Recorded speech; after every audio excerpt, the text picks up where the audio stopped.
I am beyond excited because the incredibly talented and inspiring Eli Tokash is taking a bow on the Inspiration Show today. Eli is the host and producer of Take a Bow podcast and has appeared on Broadway as well as many national tours, including Mary Poppins, Finding Neverland, Trevor the Musical, and Pippin. Thank you so much, Eli, for joining me on the Inspiration Show. It's such an honor to speak with you. Oh my God, Allison, thank you so much for having me on. I'm excited to do this. Yay, do I have your permission to post this episode of the Inspiration Show on social media? Absolutely. Awesome. When did you discover that you had a passion for singing and theater?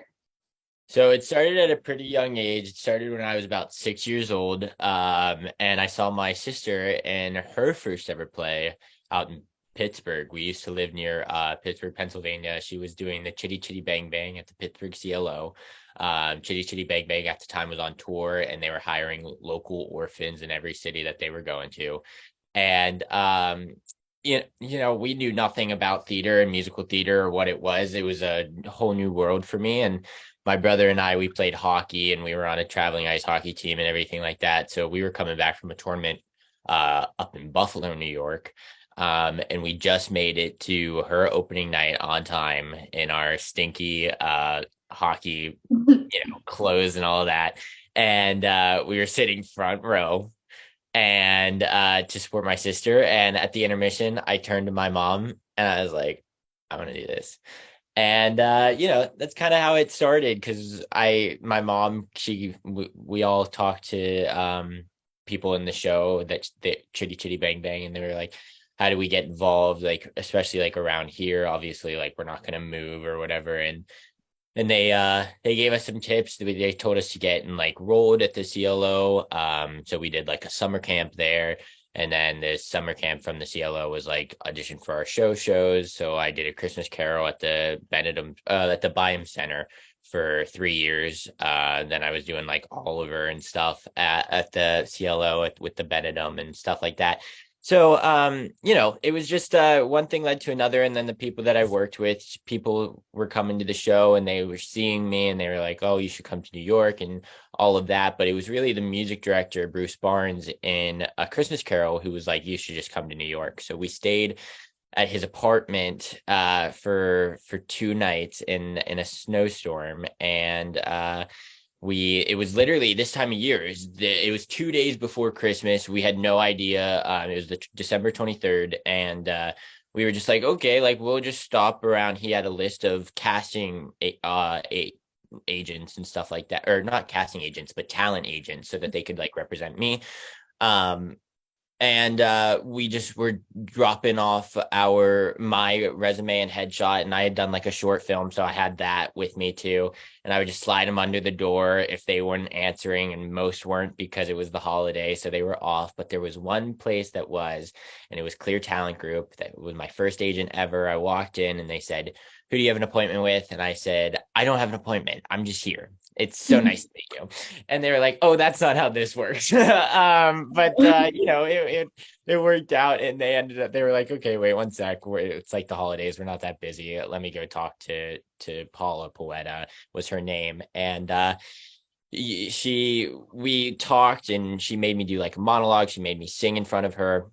And she was like, great, I'll be in touch if we want to get involved in whatever. So they were like, great. So we went downstairs, grabbed a slice of pizza, and we were just chilling, sitting in there, because we were pretty much like done for the day, because we were like, where else are we going to go? It's like 6 degrees in New York, snowing, blah, blah, blah. And she called like 10 minutes after we left and was like, I just watched your short film. I would like you to come back and sign you. So that's kind of how it all started. It's amazing. It's crazy how you went to go be like a supportive brother and like look where Yeah. you are now. Like you're on Broadway, you're like on national Yeah. tours. It's insane. And it's a shame too, because my sister, she's always been more talented than me. So I don't understand. She's so great, and I wish she would have kept at it too, because I'm sure we both would have been up here performing together. But it's good. It's funny how things work and how life guides you to where you're supposed to be. And she was always like the reason that I found my love for the arts, because we were always doing like SNL skits with each other, singing different songs from movies that we were watching. We had no idea what Broadway was, so it was pretty neat to be introduced to that world and now be a part of it for sure. Oh, I love that so much. The supportive and talented Tokash family. Oh Oh yeah. yeah, there you go. Oh my What- God. So what would you say really inspired you to become a performer, and who has been an inspiration of yours throughout your career? Oh man, there's so many. I mean, every show is like a new one, you know. The reason that I fell in love with performing was like the first time like even from an audience perspective, it's just like you hear a whole group of 1,500 plus people start laughing or applauding at the same time. It's like the one time that people can be in unison and people can like forget about everything going on in the world and just be present. And I think that was the most fulfilling thing for me, even as an audience member, not as a performer. And that's kind of what gravitated me to start to pull me towards the performing aspect, to be the one to make them feel that, you know. And so I've loved that, and that's always been a favorite part of mine while I'm performing. And then as far as inspirations go, I mean, every show I've met incredible people that have changed my life in so many ways. Just my outlook on life, on the industry, how to be an actor. Dan Lauria is a big one for me. Annie Potts and Pippin was a big one for me, and Matthew Morrison and Finding Neverland were all my continue to be my inspiration and the people that I keep in touch with the most, probably from my shows, just because of how much I look up to them and how much I remember what we did within our time together, and how much, you know, as like a little kid, you know, you don't expect for an adult to take you under their wing. And I'll never forget that all three of them really did that for me.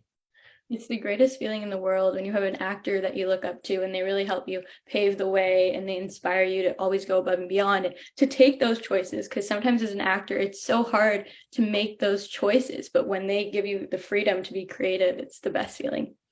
Yeah, truly. And I think that has something like that's something about this industry that's not really like talked about a lot, because I feel like there's like a stigma where it's like, oh my God, the people we look up to, we can't talk to. You know, like that's not the case. You know, they're just people too. And it's okay to like talk to them. They're in your show, like you're doing it together, collaborate with them, work with them, be with them, you know, be present with them.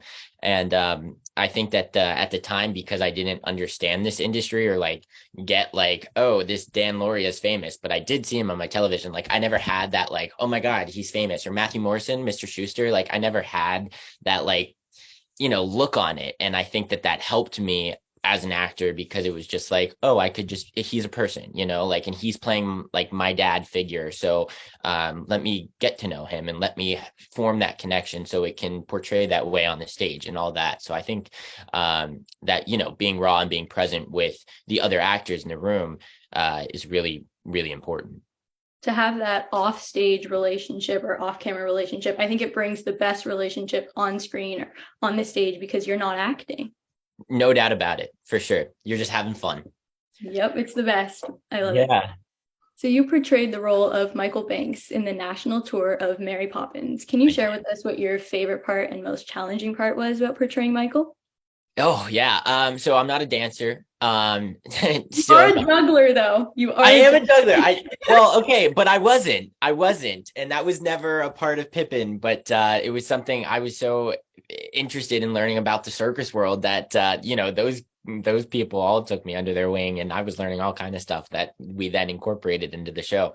But I'm not a dancer, so going to Mary Poppins, like I was in a Christmas store, like Carol and Oliver, like that was basically it. So I mean, I was walking around on a crutch in one show, and then Oliver, I was just an orphan. So I was only in a couple numbers, you know, like it wasn't anything crazy. I was just jumping up and down, being like the little annoying one. So when I got into Michael Banks, and it was like the first time I was like really, really leading a show. I mean, Michael, Jane, and Mary Poppins, they really don't leave the stage. So it was a big change for me, and I'll never forget getting used to that. And just the fact that I had to learn supercalifragilisticexpialidocious. I had to learn. I'll never forget how hard it was to learn Jolly Holiday. which isn't even like a crazy dance number. There was a cast member who wasn't even our dance captain, so they weren't even really supposed to do it. But while I was in rehearsal, my parents would watch their dog, and we would go backstage so that she can help me do like learn super cal. And it was a mess, but we got there, we got there and in time for the debut. And now it can't leave my body, so I just do it walking around the house all the time now. I love that. Yeah. I'll have to see that sometime. Oh my God, it's so funny. I actually just had Gavin Lee on my podcast, and obviously he played Bert in on Broadway. He was the original one in Mary Poppins. So he and I were actually doing it together. So there's a video out there somewhere where circulating right now that shows me doing it. Oh, I have to see that. And what was it like touring at such a Touring was awesome. Touring, okay, it was the first time being away from my family, so I was very confused, but I also think that I was so young that I didn't really understand it. Like I just thought it was normal. So there were definitely days where it was like homesick and everything. And because I'm a kid, like it wasn't like we could really go out and enjoy all of the different like cities and states that we were touring to, because we had to go to school. We had to do all these things during the day, and it was great. And I obviously learned more than I did in going to real school, because you had that like one-on-one interaction, which I love and thrive under. But as far as like touring, it was interesting. I'm curious. I've been saying this to actually the other Jane and Michaels that I went on tour with. I would love to tour again. Like I want to tour at the age I am right now, where I don't have to worry about school, so that I can enjoy sightseeing and going to all these states. Because I look back on it now and I'm like, okay, I went to 40 of the 50 states on that tour, and I the memories that I have is like a natural history museum or an aquarium that we could count for a school field trip, so it was just like that. I wish I was able to sightsee a little bit more, but it's still an incredible experience, because the sights and stuff that I was able to experience, I'll never forget. For Christmas break, we were in Florida. I went to like do you know Dolphin Tale? Yeah. I saw Winter the dolphin, and I was Wow. able to do that, like go to that aquarium. And then in Alaska, I didn't have school because we were on summer break, so I was able to explore Alaska. So like those states were just like, this is touring. It really made me understand like what it is we were doing and how cool it was and what all the other actors were experiencing. So it's an interesting dynamic when you're a kid, but I'd love to try it again, because I think it'd be awesome. Touring's so cool. It's like a whole bunch of experiences within one huge experience. Absolutely. And you're like getting paid to see the world. Like, like it's a job at the end of the day, but like it also is an excuse to like go enjoy life and see things that you necessarily haven't seen, you may or may not. Amazing. Yeah, it's really So cool. you made your Broadway debut as Theo in Pippin, and if you had to describe that experience in 3 words, what words would you use and why? Oh my God. I would say confusing, exhilarating, and a core memory. I mean, that's not like a word, but like that's just something True. unforgettable, maybe. Yeah. Um, it's just it was an experience I'll never forget. But at the time I was just like, okay, like about to do a show, like with Broadway and regional theater, there's like a huge stigma that it's like the goal is Broadway, like, and sure it is, because that may be like the largest target audience or whatever it may be. It's not just like local or anything like that, even though this is like Broadway is local theater for New York in a way.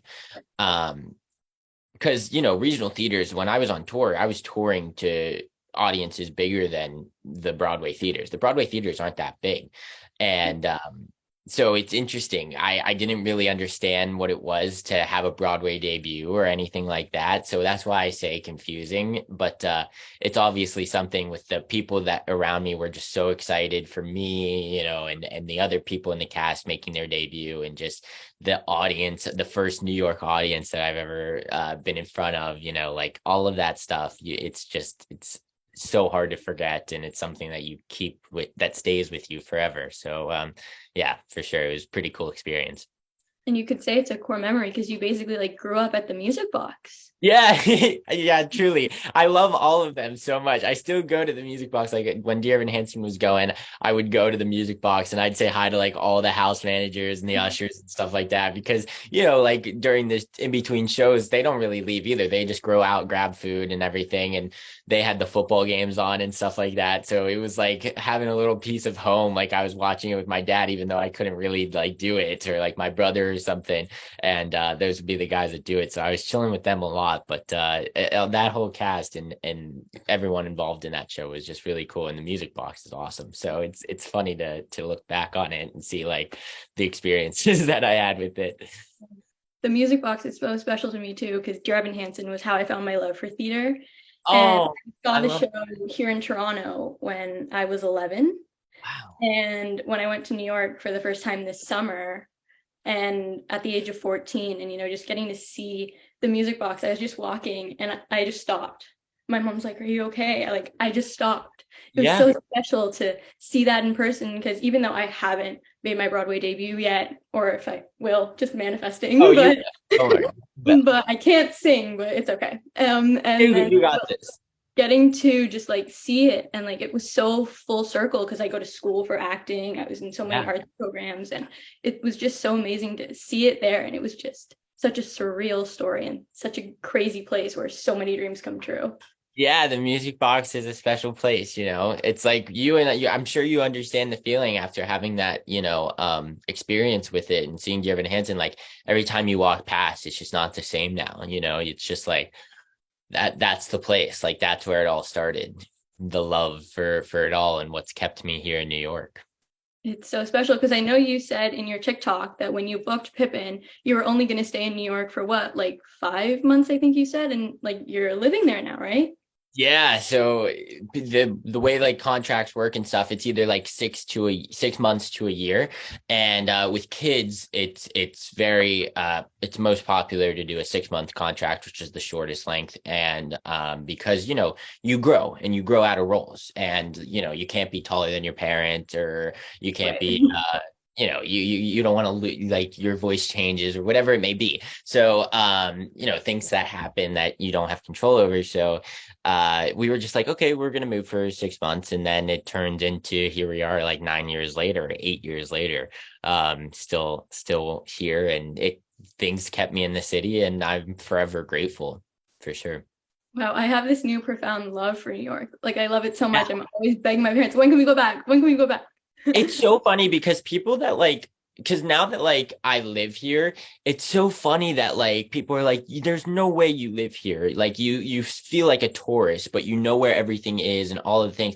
And I was just like, like it's the people that aren't from New York that don't like that didn't like grow up with that or have that, energy and the life that's in New York, they crave it, and I live here and I still to this day like crave it. If I don't go for like a walk in Manhattan or something every couple of weeks, like I'll be like sad, like literally, like I'll be Yeah, like I like miss.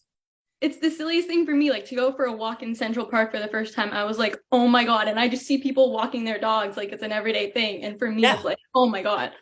Yeah, it's amazing. And even Central Park, and then you walk down to the theaters, like that theater district is just so magical for I so many. cried. Yeah, it's hard. Like, you don't get that anywhere else. And I totally understand your love for New York. And hopefully when you're back out here, well, you have to let me know. And Yes, we need to do something, hopefully yeah, this for summer. sure. Yeah. So, in the world premiere of Trevor the Musical, you originated the role of Trevor, and you mentioned that your dream role is something that hasn't been written yet. And I find that so special because why do you enjoy originating roles as an actor, and why do you feel it's so special? You do listen. You got some good research here. Okay.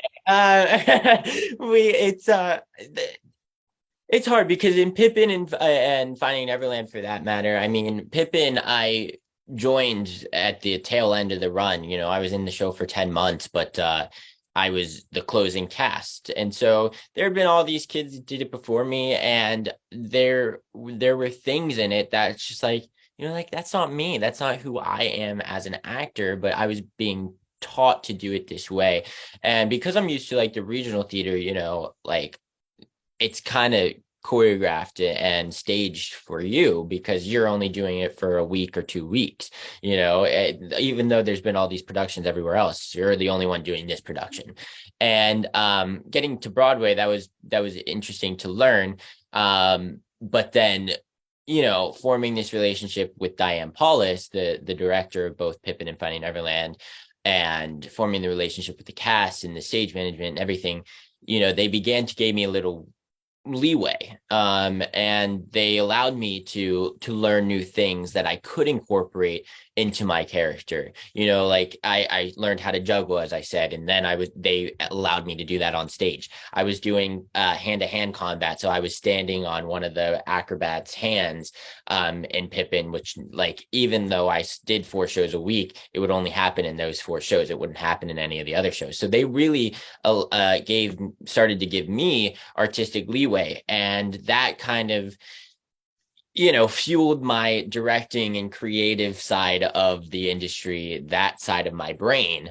And I just began to fall in love with it. I joined Finding Neverland a month after it opened, and the cast was still like learning things because they were like, oh, we just opened, we went through the preview process, we changed a bunch. What is this part? Like, what is this? Like, what is this still? So we were able to find that together, and it felt like I was part of the original cast, and it felt like I was originating my own little character and all the things. So when it came to Trevor, I really got to understand my love for it and why I loved it, because it was the first time I went through a tech process. It was the first time I went through the constant everyday 3 times a day script changes, new songs, all the things. And there's just something so thrilling about it because your artistic juices just don't stop. You're always learning, and you're always doing something. Like, they're just throwing things at you, and we're seeing what works. And I mean, I think that that's the best way to create something. You really feel like you get to be in a room and have a voice and be able to tell it in the way that makes sense for you, to get your message across, to get the message that you're trying to portray off. And just being in the room and having that conversation with the director and other cast members. You don't get that conversation when you join a show mid-run, because things are already going on. You don't even get to rehearse with your cast. You get to rehearse with one person in a studio. So to have that conversation and to get everyone on the same page and to get everyone involved in the story that you're telling, and forming those relationships and those characteristics that you have on stage with the people in your scene, it goes above and beyond. So I was thrilled to originate Trevor in the world premiere of Trevor the Musical, and I would just love to do it again and again and again, and one day on Broadway and be on like a cast recording and all of that. That's like the next goal for me.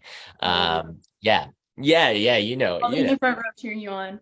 Oh my God, stop. No, you're gonna be on stage next to me. What are you saying? You're gonna be I can dance. I'll dance for you. Oh, perfect. We'll tag team. Yeah, we can both act. You'll do the singing, I'll do the dancing. I like it. Yeah, my acting teacher this year at school, he really drilled us on intuition. And, as a kid growing up, I didn't really realize what it was. But this year, he really taught us to make those choices, stick with them, and roll with them, because that's what makes the character you. Even if you're originating the role, do it. If you're not, still do it, because that's what makes the role more you. And it's so special getting to make a role you. Absolutely. It's so fun making those bold decisions, because I love, it keeps the actors, your scene partners, on their feet. It keeps things fresh, and it keeps things like I would do it constantly mid-run, without even meaning to. Like, it was just like, oh, this is what I'm doing. Like, tonight, this is what I'm feeling. I'm doing it.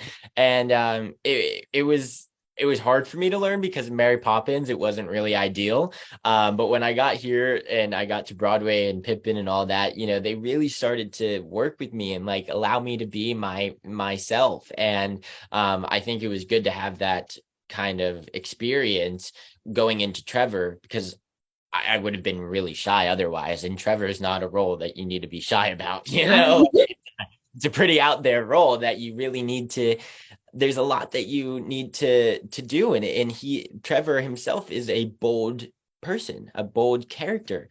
So it's very important for sure, the intuition of it all, and just allowing yourself to be you, because when you get, I constantly say that I lose sight of myself in characters and all of that, and it starts to get, repetitive, and it's just like, whatever. And the most important shows, the most important, like the most memorable shows, are the shows that I can reflect and be myself that night and be present and just listen and respond. Like those are the shows that end up staying with you, and the shows that you go home at night saying, I know that, like, I think I did something special tonight, and I think I got my message across, and I think I did what I wanted to do and what I've planned to do this whole time. And Trevor really taught me that, because it was an originating a character, and I felt like I had that freedom to do that. And yeah, there's nothing better than originating a role, if you ask me. I always say, an actor did their job when you leave singing the songs. Like, if you leave Wicked belting Defying Gravity, you did not see Wicked. Right. Yeah, it's just not possible. That writing, though, Stephen Schwartz, so good. And I also think it's so cool, like, especially doing the podcast, I've seen when I have two actors who come on who've played the same role, like Evan, for example, like, it's so cool to see how they make the role their own. Like, they're given the same script, it's the exact same script, but they make the roles completely different. And it's so cool to see how they bring themselves into a role that's so different from that. Yeah. Truly, they give them the same words, the same choreography. You have to hit this lighting mark. You have to hit this. You have to bring this set piece on. Like it's everything is the same, but it's just the way that one word is emphasized over the other changes the whole show. It's crazy. It's so cool. And with Mateo too, like, and Andrew and all these wonderful people that have played Evan Hansen, Ben, whoever. It's cool to see their vocally what they can do with the role, and what changes there, and how, if they bring it down, how that changes the message, and if they bring it up, what does that change? Like every choice, every little thing matters. Yeah, every choice has a thought behind it, and a motive behind it, and that's what's most important, especially like in any type of performance, for sure. So out of all the roles that you have stepped into, is there one that you best identify with? I'm so excited for your answer. As I best identify with? Wow. Eli, if you will. Yeah. That's a great question. I feel like for me, it honestly, maybe Ralphie in A Christmas Story. I just feel like, what's that? I like that. Yeah. I mean, he was just like, it was just like a kid, like, and he was learning as he went. I always said that, like, I could relate to Peter and Jack in Neverland, not so much Michael and George, because I'm not like the older sibling. I could kind of relate to Michael because he's the younger, but like not really. We have very different personalities. But Peter, he lost his dad, and he lost, he feels lost and everything. And I went through a similar process with the whole moving away from my family, and it just being my dad and I up here in New York. And I was away from my two siblings and my mom for 6 years. That was hard, especially like living through it and allowing myself to play that every night on stage. So I felt like I could relate to him in that type of way in that particular moment in my life. But like looking back, it's just like Ralphie is me, like I would totally do something stupid where I shoot my eye out, like, and I would totally just like dream all the time, just like have fun and be a kid. Like I'm so energetic all the time. And so like just being that fun and, do whatever kind of kid and whatever, that was kind of always me and still is. Even as I grow up, I don't really lose that child inside of me. One of my favorite memories is a director handed me a script, and I opened it and I read it, and I was like, it's not a character. It's me. Like, it's me. Like, I don't need to act. Yeah, well, that's the best part. And I think that that's the most important when you go into a audition room, even if it's not you, like you have to figure out something that makes it you.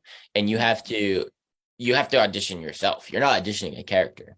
You're auditioning, you're putting yourself in front of the room. You're putting yourself in front of these people that are interested in working for you. Otherwise, you wouldn't be in that room.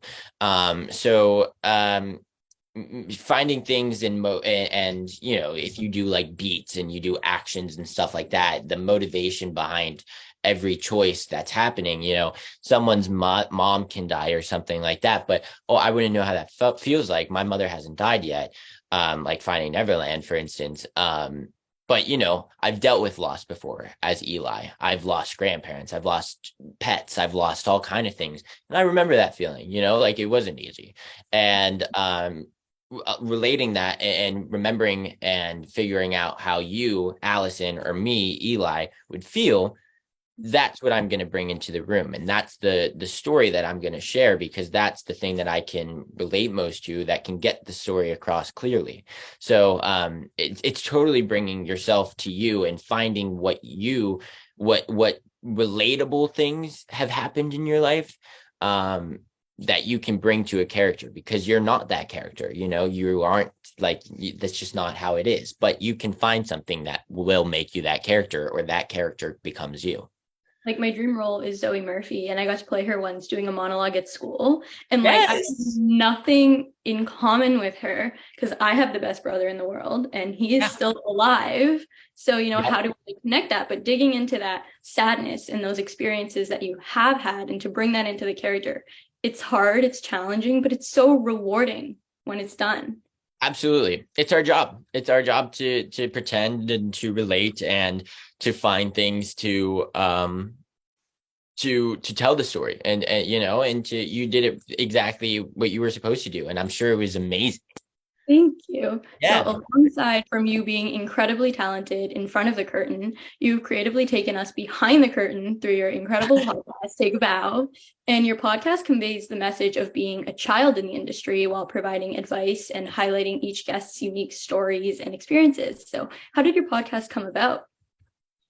Yeah, so it came about during the pandemic, and well, it was funny because when I had the idea, it wasn't a pandemic, and we released our first two episodes when it was like, we released the first episode when it wasn't a pandemic, but we released the second episode when we were starting to be like, oh, are we Oh, shutting no. are we shutting down, and for how long? Um, but it was always intended, and it just became even more important through the pandemic. It was always the sense that we get to learn about performers on stage through their character. But what are they? What is their story? How did they get here? What have they gone through? And how are they here? What led them to this role? And all of those special things. And what we also, shout out tips or whatever, like to help young performers or whoever it is to learn and to inspire, because anyone that really wants to be an actor can be an actor. It's something that it just requires yourself to be you. And I think every person is special and every person has a story to tell. And that's all acting is, like, and some people are better listeners than other, for sure. But all acting is listening and reacting. It's just having a conversation. And this whole Take a Bow thing is just highlighting each individual performer's journey to Broadway and beyond, of whatever they've done and gone through, and the experiences that they have, if they were in regional shows and whatever, talking about it, and allowing folks to, just like yourself, Allison, or someone else, Bob and Mackenzie, listening to this, who want to be a performer and be like, hey, they started out just like me. They found a love for theater. They found a love for dancing or acting or whatever it may be. And they want to do it and they want to make people feel things, and it's not out of reach. If a kid from West Virginia who was literally blinded from everything artistically, and if you didn't play sports, you were not living in West Virginia, or you were severely bullied or something like that. You go through that, and if someone like that can experience that and be that person to then make it to New York and start to be able to perform on Broadway, anyone can do it. It's not, we're trying to break the stigma of, this famous thing. We're people, and we allow them to share that story, and we allow them to highlight all of the incredible things that they've done, hence Take a Bow, because everyone has accomplished something, and everyone has something that they can bring to someone else. And the conversations that we have, we're just trying to teach people that you can always follow your dreams, and it's okay to fail, and you will have ups and downs, and you'll be told no a lot. And we also just help each other. We give each other tips, and we give each other advice, and whatever it may be, without even meaning to. And I think that as long as those people are really hearing those stories and hearing that dialogue, it's really important, and it's something that is very valuable, in my opinion. So it's something that I wish I had. It's a free podcast that can be available anywhere else in the world. You can watch on some of them on YouTube. It's a lot, so not all of them are out there because I'm behind. But it's just we're just trying to give something a touch of Broadway, and during the pandemic, it really allowed that possibility because there was no Broadway. So we were bringing Broadway to people because they missed that, and they were able to hear from their favorite Broadway stars and feel like they were having a conversation with them. And so it means a lot to me, and I could talk about it all day, but yeah, that's pretty much what that's about.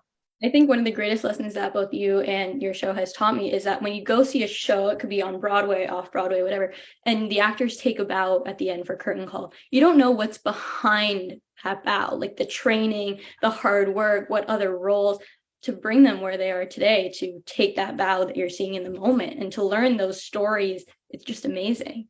Absolutely. And you go see a Broadway show, and there are some nights where it just really hits you that wow, I'm on Broadway. The sacrifices it takes to get to Broadway are a lot, and the things that you have to do to get there, and the amount of hours and blood, sweat, and tears and everything that each bow, at the end of the day, it's just it's done. I did my part, and I did it all. That's kind of when you still go to Broadway shows, and at the end they're just crying right at the bow. So it's just what's behind that? Who is that person? It's the only time that you see the performers as themselves, and not as Zoe Murphy or Evan Hansen. They're in that costume, but they're allowing themselves to feel what Laura Dreyfus is feeling, or what Mateo is feeling, or Ben is feeling, all of those things. So yeah, that's kind of where it got the name. And it's so special to see people's dreams come true before your eyes, because Sam Premack was on the show. He was the final Evan on Broadway. Oh my Loved God. it. So And good. his yearbook quote when he was 5 was to be famous and be a star on Broadway. And I was like, Sam, you did that. How would 5-year-old Sam feel knowing that you did that? And to witness people's journeys, because you don't know what went into those journeys. It's such a gift. Yeah, truly. It's a lot. It's amazing that they got there and they're on Broadway. And as audience members, I feel like we all forget, what it took to be on Broadway, and what it took to get them there. Because I'm sure they're not from New York. Majority of us are not from New York. We all come from different places, and we all have our own backgrounds and our own journey that we had to go through. And um fortunately enough, we got to our goal, or to our dream. And it's a special place, and it's a special community. And I think that that's the biggest thing this Broadway and theater community Take a Bow really taught me, is just second to none, truly. So I'm very grateful to be a part of this community, for sure. So, what really inspired you to start Take a Bow and shine a light on the many facets behind the curtain? Yeah, so I mean, for me, it was just I was at a point in my career and in my life that there was a lot of change happening. I just finished Trevor and I was back at school, and it was my first year through school, like for a full year in person in school. Um, and so it was just an adjustment period in my life, and I felt like I was kind of not losing my passion necessarily, but I was losing what it was like to perform and to be with those people and to be like there was a part of me missing. And my voice was changing and I didn't want to sing and I shut down and I was just like, I lost the love of singing and all of that. So it was just me personally going through a lot. And I was like, I'm not the only one. Like, I can't be. Like, everyone's got to be going through stuff. And then the pandemic happened, and it was like, okay, everyone's definitely going through this and adjusting to the new ways and everything. So it was really important to me to introduce these conversations and this dialogue to others out there all over the world, not in just New York. We have people listening in 40 different countries, and we have people listening from all over the United States. It's really, really cool. And that's kind of what this was meant for. It's for everyone who's doing local community theater. And we have Canada and Toronto and stuff like that. Like all of that, like everyone is on the same page. Everyone is still reaching for that same goal. My goal is to still be on Broadway. So we are all in that together. We are all in this together. So to show them, and then there's some people in the boat that it's just like, oh, I want to do theater, but I don't know what it is that I want to do. So maybe giving them the insight of what it takes to be a performer and how we personally feel, maybe that'll validate their feelings of how they are about performing. Or maybe it'll just be like, oh, I don't want to feel that way. What's going on with stage managers? So we have stage managers on the show. We have directors on the show. We have choreographers on the show. So we're learning about all the different things.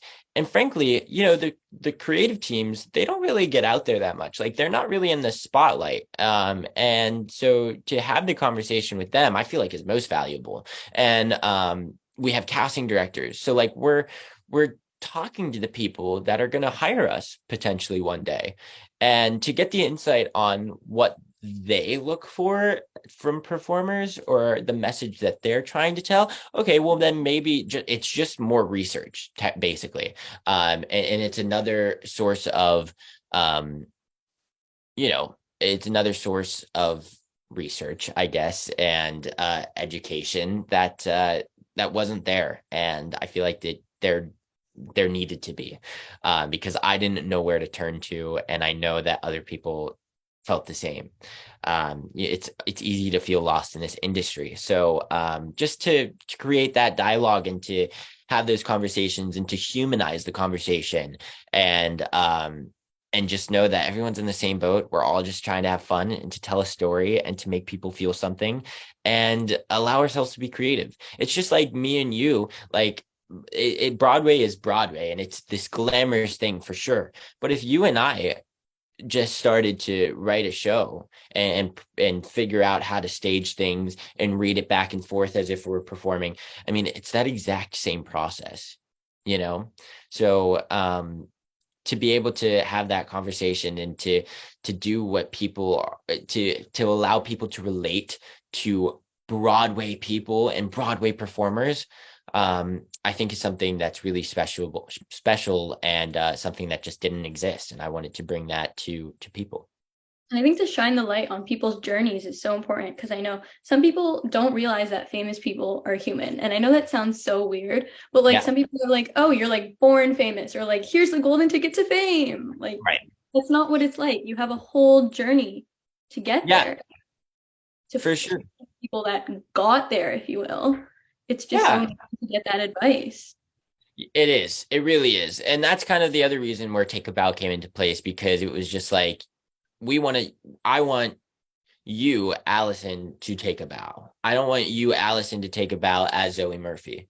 Like I want whoever I've had on the podcast, Kelly O'Hara, I don't want to see you take a bow in this beautiful, gorgeous dress from whenever the king and I took place in.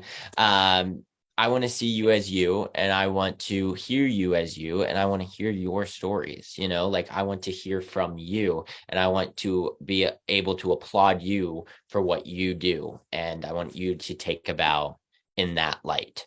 I think it's really special and really necessary for actors to remember their journey and what it took, because it allows them to reflect, and it allows them to be like, wow, what I did was really special, and it was unique to my own story. Everyone has a different story. That's the one question I ask to everyone: how did you get involved in theater?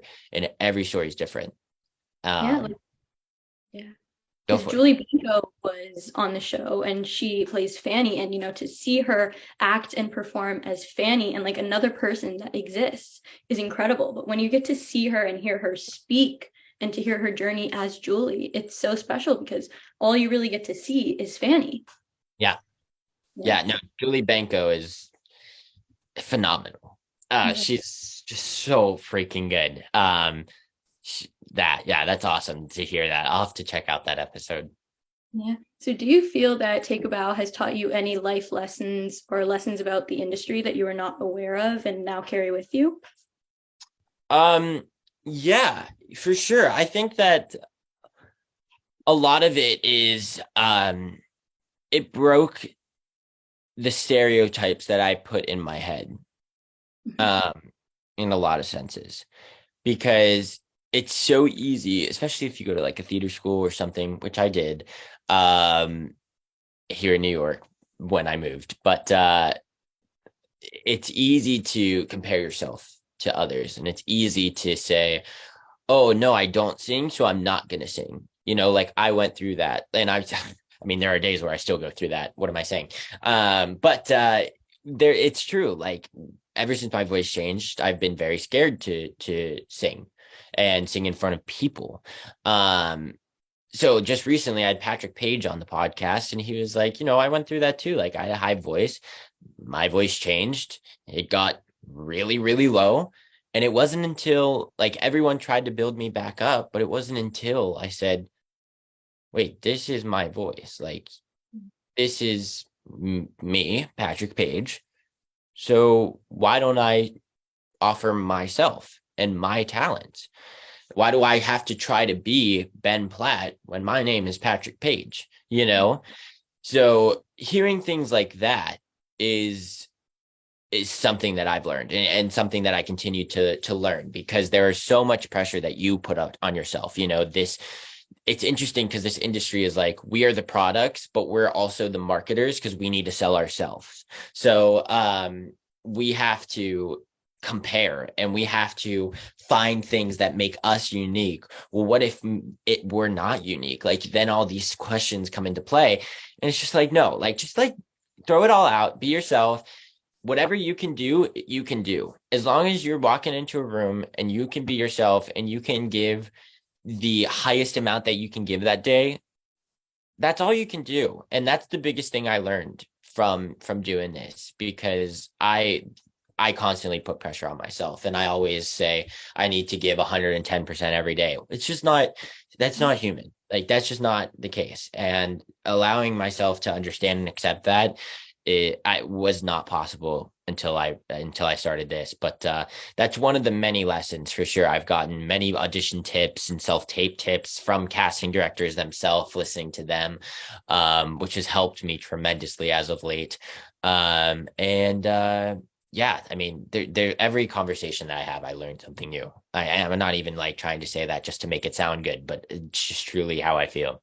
And like it is so good. And also funny story for you. So as I said, and as you said earlier, I don't sing. So as Yeah. you said, you started getting shy about your voice. I've always felt that way. And one of my friends who's really big in theater as well, we were hanging out being a bunch of theater kids.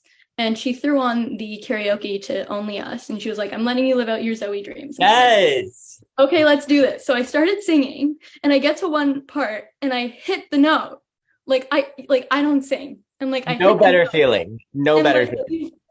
I have the video. I'm like, our reaction to that is the funniest thing Oh because my God. never sang. So like we're both just freaking out, me hitting the note. And I'm just like, when you just step out of your comfort zone and just go for it, you never know what you can do. That's the most important thing too. I've learned that from voice teachers lately and even performers. Like you have to let yourself sound bad to sound good, like so if we think that we sound bad, like that's okay. We just have to figure out like what it is that we're doing and what didn't work. And then once we finally do hit that note, we have to be like, okay, what did we do? Like they just told lately, I've been being told a lot that it's just like throw music on and sing to it. It can be a girl, it could be a guy, it could be Patrick Page's bass, like it could Leah Michelle, living my Glee dreams. period. Throw on some Leah Michelle, sound bad, and your voice is going to teach itself. It's just muscles. It's just working out, doing push-ups. You can only do, if I tried to do a push-up right now, you probably only do 10 straight. But if I keep doing, yeah, like maybe. If I do 10 if I do push-ups a year from now after doing 10 push-ups every day, maybe I could do 30 straight, like, and it's just like that for singing. Just allowing yourself to sing, just make it happen. That's my biggest fear lately. I've been making myself sing throughout my house and just throw music on, sing with it, and eventually your voice will catch on and understand what you're trying to do. I mean, babies don't come out of the wombs. I mean, they come out crying, but it's not like they start singing right away and they have this unbelievable melodic rhythm and all of that. Like, it's not how it happens. They have to learn that, and you learn that, and it is something that can be taught. It's not something that you're just born with. Yeah, and that's something that I've been saying wrong because I Yeah. always Yeah. want to be on Broadway, but I Yeah. can't sing. And you always need, you always have that stereotype of the triple threats, Oh, But yep. when you have that, it discourages you. And now to learn that you can have that practice, you can work and you can make it happen. Yeah. But Dreams here's don't. the other thing. I mean, here's the other thing too, though, is part of like the many stigmas or stereotypes or whatever you want to call it of Broadway. You don't need to know how to sing or be this unbelievable singer to be on Broadway. Like you don't. There's plays and there's roles in shows that you don't have to be. You can dance in musicals, you can dance and you can act, and you don't have to have a solo, to be on Broadway. It's just a lot a lot more people you think are on Broadway and can't sing. And That here gives they me are. hope, Eli. Gives me Yeah, hope. I'm serious. It's really true. It really, really is. And every show is different for sure, but it's not necessary. And you don't have to have all three. You don't. As long as you defy gravity in your own way, you got it. Oh my God. I love this so much. We're having a little American chat. So for our final question, and I ask everyone this question, so I'm so excited to hear what you have to say. So looking back on everything you have achieved in this industry, what advice would you give to your younger self entering the industry? Oh, to soak it in, to soak it all in. I think that I was so young that I didn't understand what was happening in my life, you know, um, and I feel like now there's so much that I forget. And that's part of the other reason I just love doing the podcast, because I'm just reminded of all of these wonderful memories. Um, there's part of life that made me who I am that I forget, and looking back on it, I mean, for lack of a better word, I hate it. Like, I hate that I don't remember everything. And I hate that, like, I don't, it's remembering that, like, during that time, I wasn't appreciative enough to my family for what they were going through. Like, looking back, it's just like, wow, they really, my dad quit his job to move to New York and my family separated, like, it was just like, that's not like something that's normal.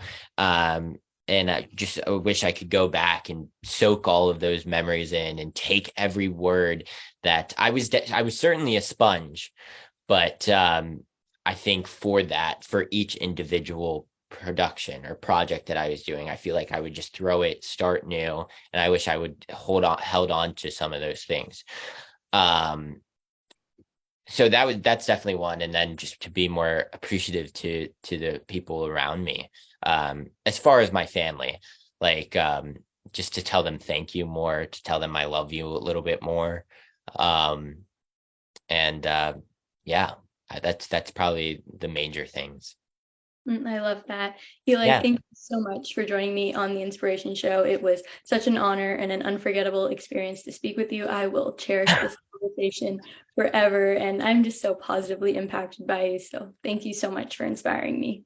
thank you, Allison. I have to say, I have watched several of your episodes, and I'm a big fan of yours. You inspire me. What you're doing is truly, truly incredible, and having conversations is the most important thing, and to allow people to see that and to hear those conversations as well, because maybe they won't have those conversations or can't have those conversations or something.